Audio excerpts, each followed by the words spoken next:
there's anything I've learned over the years is that age catches up to us all and time waits for no one.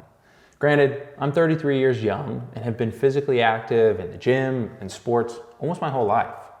However, I would say that the general goal for most of us is to stay fit, avoid injury, and longevity.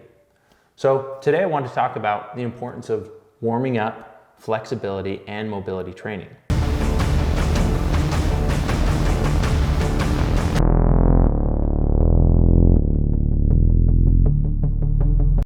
This would apply to athletes, non-athletes, and anyone looking to better their health.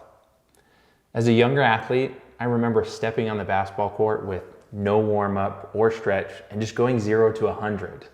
If I tried doing that now, I'm guaranteed an injury and a hospital visit. That's why warming up becomes so vital. A warm-up is meant to prepare you physically and mentally before any training session, event, or competition. A general warm-up might consist of an aerobic activity such as jogging, skipping, or even cycling. What's actually happening when you warm up is your blood flow is increased, which in turn heats your muscles, plus it increases your heart rate. After a general warm-up, it's recommended to get a little more specific in regards to the training session, event, or competition. According to the science, it's advised you don't perform static stretching. This is probably new news. Static stretching is holding your muscle to tension for about 15 seconds or a minute. In a study back in 2002, evidence suggests static stretching can impair strength and power performance. Given the lack of evidence in favor of static stretching during warm-ups for injury prevention, it seems justifiable to exclude this component from the warm-up for strength and power activities. However, it appears static stretching is most beneficial for athletes requiring flexibility for their sport, for example, like a gymnast, dancer, and so on. All things considered, it's best to perform static stretching post-workout for improved range of motion. Your specific warm-up instead should include dynamic stretching to avoid decrease in strength and performance. Dynamic stretching gets a little more specific to your training when your body's about to undergo any sort of physical activity. It's the range of motion during active movements and requires voluntary muscle actions. For the lower body, dynamic stretching movements could be walking over and under, which consists of laterally stepping over a hurdle and then crouching under the hurdle. Leg swings, both front and back and side.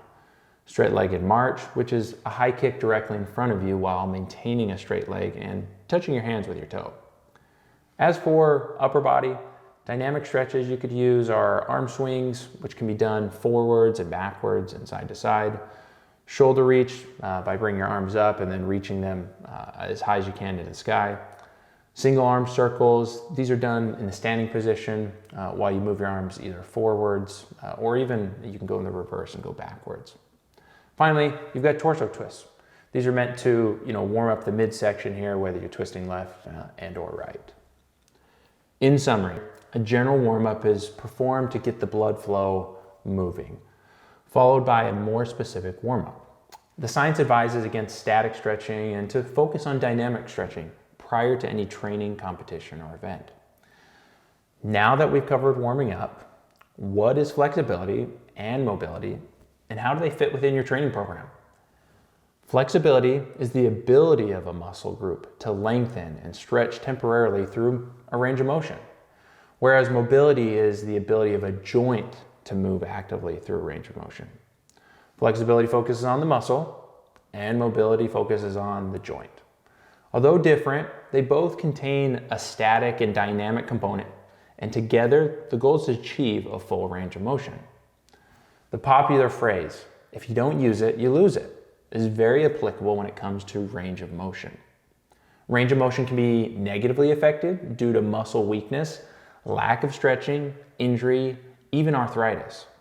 For those of you that experience rheumatoid arthritis, a study in 2011 concluded exercise in general seems to improve overall function and should include some form of aerobic resistance training. Whether you're an athlete, non-athlete, or someone looking to improve your overall health, warming up, flexibility, and mobility need to be incorporated into your training program. During your warm-up, you should perform dynamic stretching and goal-specific mobility movements. Post-workout, and as a cool down, is recommended that you start doing your static stretching. By incorporating all of these components into your training, this will allow your body to function and move as it should.